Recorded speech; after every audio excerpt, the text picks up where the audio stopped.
what's trending, what's popping. Let's bust a got a tighter cupping, cause we are trend waves. Tonight, we deal with the Tungwarara problem. Paul Tungwarara and Tino Tungwarara, the House of Prevail, the dynasty of display. A family moving through a poor country with the energy of people who think Zimbabwe is their personal content studio. Paul Tungwarara has become a symbol of a very dangerous disease in our politics: access pretending to be authority.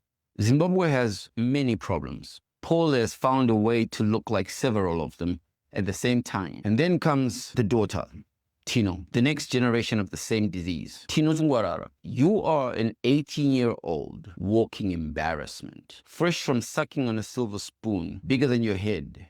You have grandmothers at Mbudzi Interchange who are digging in the dirt like starved chickens for your buried $100 notes. On a highway, hiding 5 crisp hundreds and turning desperate Zimbabweans into your own personal clowns, scrambling on the highway. On the highway, pure evil genius, out here playing Who Wants to Be a Beggar. Live, you're a tone-deaf disaster. Look, parading your daughter to the president like she's the next cabinet minister and introducing her at events while she's busy turning public spaces into playgrounds of humiliation is not good parenting. I guess she really is like you, younger, more stupid, more online, more decorated, more camera ready, and less aware of the room. Tino represents something that is even more painful than what the father represents. She represents poverty theater, cash funds, luxury optics, public giveaways that are dressed as generosity, people with money throwing notes into a wounded economy. Zimbabweans are not angry at your success. Zimbabweans respect wealth when wealth has discipline. They respect business when business has substance. They respect generosity when generosity has dignity. What people reject is a family that is turning national suffering into a stage prop. A nurse does not need to dance for a note. A hungry citizen does not need clues to find money hidden near an interchange on a highway.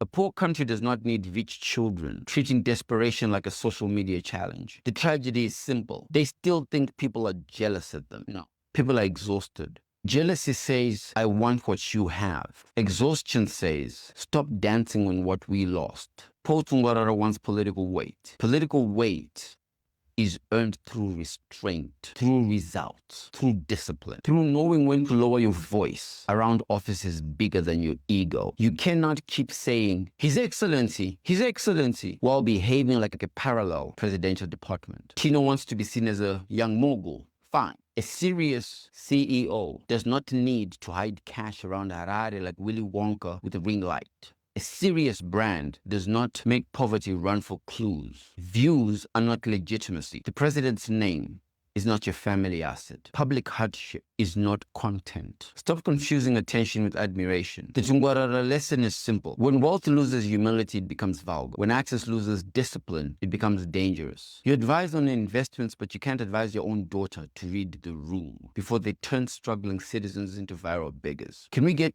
the investments you're supposed to bring instead of your family circus? One day the comment section will dig you deeper than any borehole. Zimbabwe is watching and laughing through the pain. Until next time, head bowed.